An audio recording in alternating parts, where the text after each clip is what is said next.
Have you ever felt like you're standing at a crossroads, with a really long, tough journey behind you, but a brand new, promising future just up ahead? Well, we're about to dive into a moment just like that from ancient history.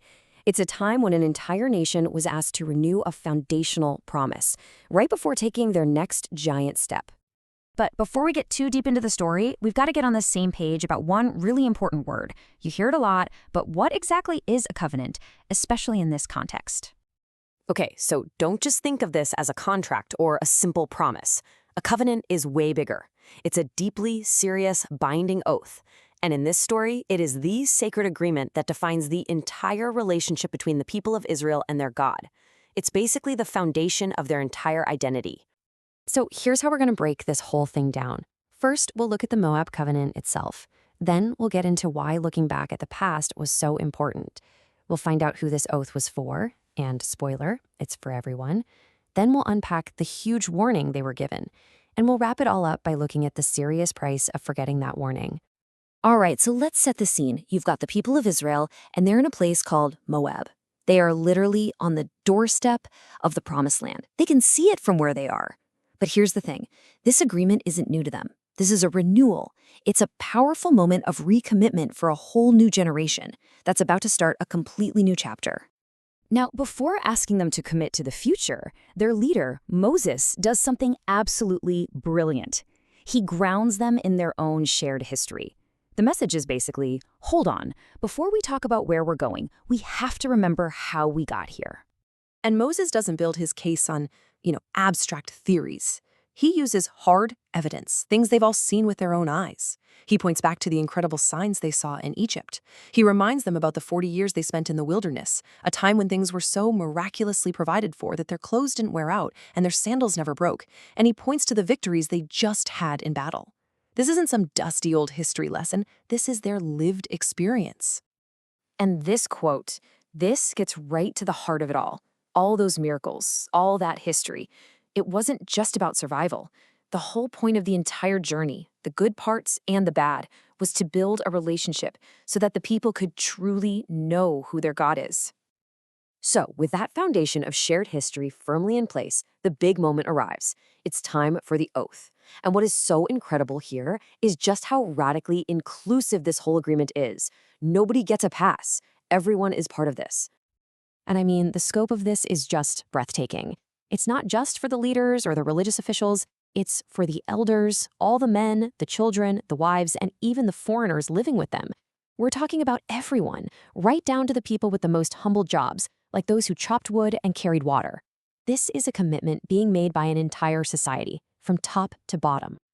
But the covenant doesn't just cut across all of society, it cuts across all of time. Moses makes it crystal clear. This oath is not just for the people standing right there on that day. It is binding for every single generation that will ever come after them. They are making a choice that will literally define the future for their descendants. So the foundation is laid, everyone is included, and now Moses pivots. He moves to the central warning of the whole speech. He frames their entire future not as some kind of guarantee, but as a critical choice.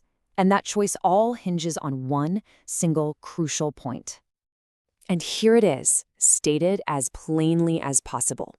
The single greatest danger to their future, the one thing that could undo everything they've been through, is letting their hearts turn away from their God to worship the idols of the nations around them. What a powerful image, right? This warning isn't just about some big public national decision. It's about a secret, hidden corruption.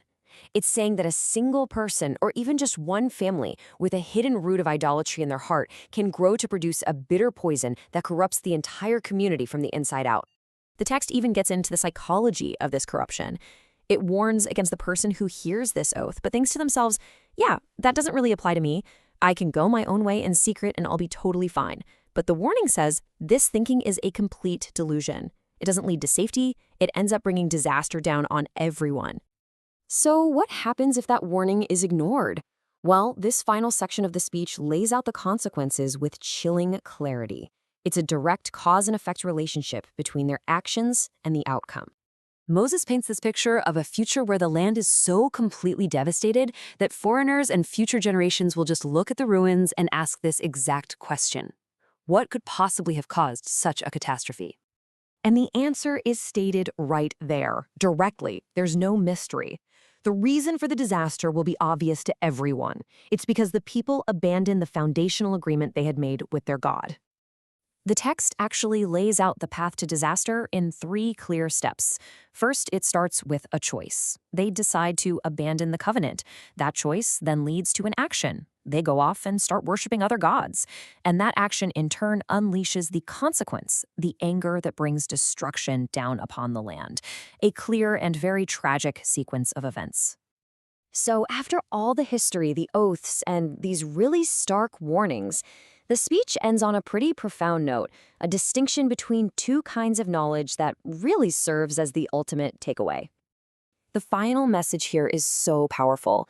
It's basically saying there are secret things, right? Mysteries of the universe that belong to God alone.